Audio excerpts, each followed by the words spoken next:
Hazreti İsa xaloyiqni yeniga chaqirib, ularga hamminglar so'zimga quloq selinglar va shuni tushuninglarki, insonning sirtidan ichi kiradigan narsalarning hech qandig'i uni napoq qilmaydi. İnsonni napoq qildig'ini insonning ichidan chiqadig'idir. Bu so'zlarni qulog'inglarda ching tutinglar dedi. Hazreti İsa xaloyiqdan ayrilib uyga kirganda, shogirdlari uningdan bu tamsilning ma'nosini so'rdi. Hazreti İsa ularga: "Sizlarmi texchi tushunmayapsizlar? Sirtdan insonning ichiga kiradigan har qanday narsaning uni napoq qilmaydiganligini tushunmaysizlar. Sirtdan kirgan narsa insonning qalbiga emas, oshqozoniga boradi. U yerdan tarat bo'lib chiqib ketadi" dedi.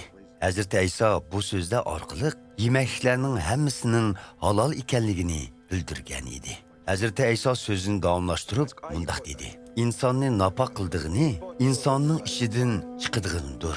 Chunki yomon niyat, jinsiy axloqsizlik, o'g'rilik, qotillik, zinaxo'rlik, ochko'zlik, yomonlik, hiylagarlik, shahvoniylik, hasadxo'rlik, tuhmatxo'rlik, takabburlik va hamoqatliklar insonning ishidan, ya'ni qalbidan chiqadi.